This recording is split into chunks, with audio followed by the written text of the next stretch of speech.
이사야 29장 15절에서 24절 말씀을 한 목소리로 읽겠습니다.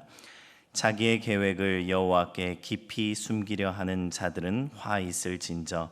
그들의 일을 어두운 데에서 행하며 이르기를 누가 우리를 보랴 누가 우리를 알랴 하니 너희의 패역함이 심하도다. 토기장이를 어찌 진흙같이 여기겠느냐. 지음을 받은 물건이 어찌 자기를 지은 이에게 대하여 이르기를 그가 나를 짓지 아니하였다 하겠으며 빚음을 받은 물건이 자기를 빚은 이에게 대하여 이르기를 그가 총명이 없다 하겠느냐. 오래지 아니하여 레바논이 기름진 밭으로 변하지 아니하겠으며 기름진 밭이 숲으로 여겨지지 아니하겠느냐. 그날에 못 듣는 사람이 책의 말을 들을 것이며 어둡고 캄캄한 데에서 맹인의 눈이 볼 것이며 겸손한 자에게 여호와로 말미암아 기쁨이 더하겠고 사람 중 가난한 자가 이스라엘의 거룩하신 이로 말미암아 즐거워하리니 이는 강포한 자가 소멸되었으며 오만한 자가 그쳤으며 죄악의 기회를 엿보던 자가 다 끊어졌음이라. 그들은 송사로 사람에게 죄를 씌우며 성문에서 판단하는 자를 올무로 잡듯 하며 헛된 일로 의인을 억울하게 하느니라. 그러므로 아브라함을 구속하신 여호와께서 야곱 족속에 대하여 이같이 말씀하시되 야곱이 이제는 부끄러워하지 아니하겠고 그의 얼굴이 이제는 창백해지지 아니할 것이며 그의 자손은 내 손이 그 가운데에서 행한 것을 볼 때에 내 이름을 거룩하다 하며 야곱의 거룩한 일을 거룩하다 하며 이스라엘의 하나님을 경외할 것이며 마음이 혼미하던 자들도 총명하게 되며 원망하는 자들도 교훈을 받으리라 하셨느니라. 아멘.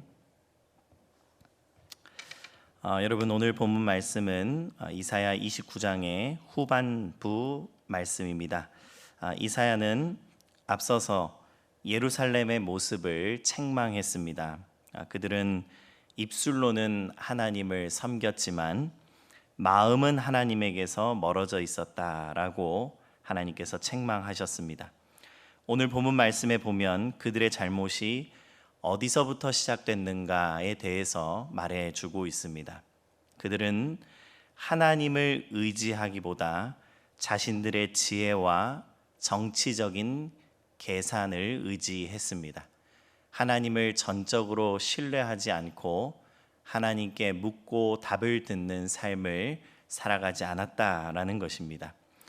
15절 말씀을 한번 보십시오. 15절 말씀에 보면 자기의 계획을 여호와께 깊이 숨기려 하는 자들은 화 있을진저 이렇게 말씀하고 있습니다. 당시 예루살렘의 지도자들은 애굽과 몰래 조약을 맺으면서 자신들의 계획을 세우고 있었습니다. 그들은 하나님께 묻지 않았습니다. 오히려 자신들의 계획을 하나님께 숨기려고 했다라고 말하고 있습니다. 왜 그렇습니까? 하나님을 신뢰하지 않았기 때문입니다. 유다의 역사를 이끄시는 분이 하나님이심을 인정하지 않았기 때문입니다. 그래서 자신들의 생각과 판단으로 자신들의 나라의 미래를 결정하고 또 자신들의 나라의 미래를 자신들의 힘으로 지키려고 했던 것입니다. 16절 말씀에 보면 이런 모습을 토기장이와 진흙의 비유로 설명하고 있습니다. 너희의 패역함이 심하도다. 토기장이를 어찌 진흙같이 여기느냐라고 말씀합니다. 진흙으로 만든 그릇이 토기장이에게 당신은 나를 만들지 않았습니다 라고 말하고 당신은 나에 대해서 아무것도 모릅니다 라고 말하는 것이 말이 되지 않는 것 아니겠습니까? 관계가 완전히 뒤집힌 것이다 라는 것을 보게 됩니다. 하나님 없이 내 삶을 계획하는 것은 단순히 판단을 잘못하는 것이 아닙니다. 내가 마치 내 삶의 주인인 것처럼 살아가는 문제입니다. 하나님이 내 삶을 만드신 분인데 내가 모든 것을 결정할 수 있는 사람처럼 살아가는 것입니다. 여러분, 우리는 계획을 세울 수 있고 또 매 순간 지혜롭게 판단하며 살아가야 합니다. 그것이 잘못은 아닙니다. 그러나 내 생각과 계획이 하나님의 자리를 대신할 수는 없다라는 사실을 우리는 놓치지 말아야겠습니다. 오늘 말씀은 우리에게 다시 한번 명확하게 선언합니다. 너는 진흙이고 하나님께서 토기장이시다. 우리가 이 사실을 놓치지 않는 것이 중요합니다. 그래서 우리에게 진득하게 묻고 듣는 기도가 회복되어야겠습니다. 사랑하는 성도 여러분, 우리가 기도할 때에 내 계획과 내 판단이 앞서서 하나님께 묻지도 않고 듣지도 않는 그런 기도가 아니라 하나님께 진득하게 묻고 하나님께 답을 듣는 기도가 회복되기를 간절히 소망합니다. 우리가 묻지 않으니 들을 수가 없고 듣지 않으니 하나님의 일하심을, 하나님의 역사를 보지 못하는 것 아니겠습니까? 하나님께 물으시고 듣는 그 기도가 우리에게 회복되어야겠습니다. 17절 말씀부터는 분위기가 조금 달라지고 하나님께서 놀라운 일을 행하시겠다라고 말씀하십니다. 레바논이 기름진 밭으로 변하지 아니하겠으며 기름진 밭이 숲으로 여겨지지 아니하겠느냐. 여러분, 레바논은 거대한 백향목이 빽빽하게 자라나는 곳입니다. 그래서 풍성한 땅이다 이렇게 생각할 수도 있지만 이 말씀에서 17절 말씀에서 의미하는 바는 이 거대한 백향목이 빽빽하게 자라는 곳이기 때문에 사람이 쉽게 농사를 지을 수 없는 거친 산림지대다라는 것을 의미하고 있습니다. 그래서 하나님께서는 이렇게 말씀하시는 것입니다. 사람의 힘으로는 열매를 맺기가 어려운 거친 땅을 내가 풍성하게 열매를 거두는 기름진 밭으로 바꾸시겠다라는 것입니다.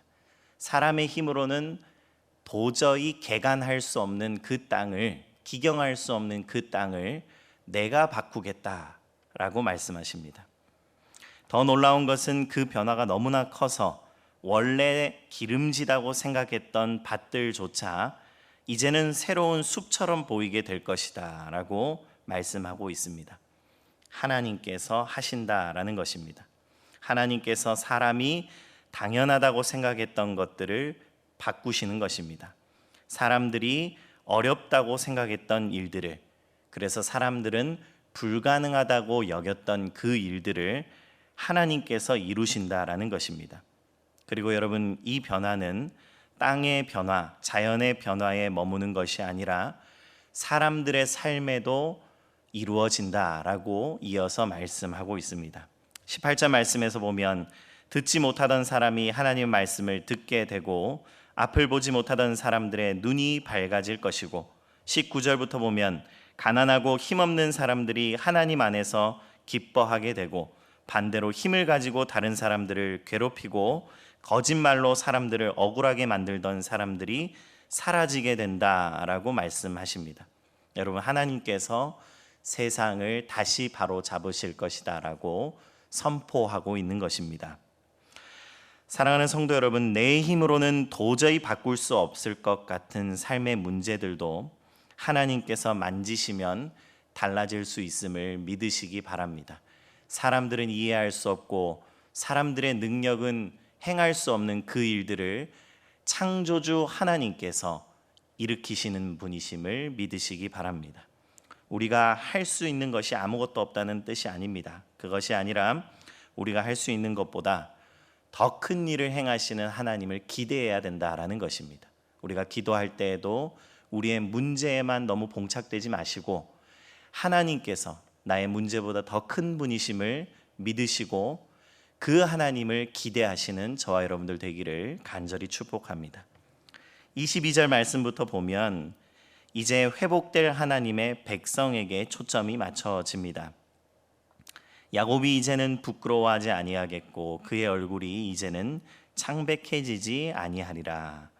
하나님이 자기 백성을 다시 일으키기 시작합니다. 그리고 23절에 보면 그 이유를 말해주고 있는데, 그의 자손은 내 손이 그 가운데에서 행한 것을 볼 때에 내 이름을 거룩하다 하며, 내 손이 그 가운데에서 행한 것을 봐야 합니다.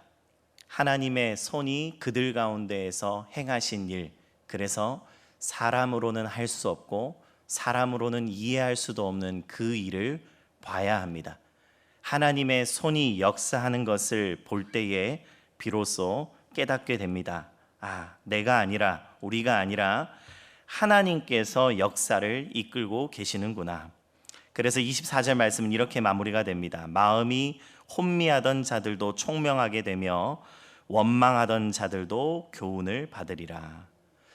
여러분, 하나님께서 회복하신다라고 우리가 많이 말씀을 나누는데, 하나님의 회복이란 무엇입니까? 하나님의 회복은 우리의 상황이 단순히 좋아지는 것이 아닙니다. 그것이 아니라 우리의 눈과 우리의 마음이 변화되고 달라지는 것입니다. 전에는 보지 못했던 것들을 보게 되는 것이고, 하나님께서 우리 가운데 살아계시고 일하고 계심을 우리가 깨달아 알게 되는 것입니다.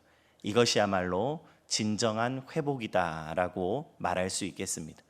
우리의 상황이 변하건 변하지 않건 그것과 상관없이 하나님께서 지금도 살아 역사하시는구나, 하나님의 손이 우리와 함께하고 있구나라는 사실을 경험하는 저와 여러분들 되기를 간절히 축복합니다. 내 생각과 계산만 붙들고 있던 우리가 내 계획보다 크신 하나님의 손을 경험하며 내 삶의 주인이 내가 아니라 창조주 하나님이심을 날마다 고백하는 우리 모든 향상의 가족들 되기를 간절히 축복합니다. 제가 기도하겠습니다. 창조주 하나님 아버지, 우리 삶 가운데 찾아오셔서 나의 주인이 되어 주시고 우리의 주인이 되어 주시옵소서. 하나님 아버지, 이 시간 하나님 앞에 엎드려 겸손하게 구하오니 나의 삶의 주권을 내려놓고 하나님께 나아가는 자들 되게 하여 주시옵소서. 하나님, 하나님께 늘 잘 묻고 하나님께 잘 듣는 자 되게 하여 주시옵소서. 그리하여 하나님의 손이 우리 가운데에서 행한 일을, 하나님의 일하심을 날마다 보고 듣고 경험하는 자들 될 수 있도록 도와주시옵소서. 오늘 하루도 하나님께 모든 것 맡겨드리오며 모든 말씀 예수 그리스도의 이름으로 기도드립니다. 아멘.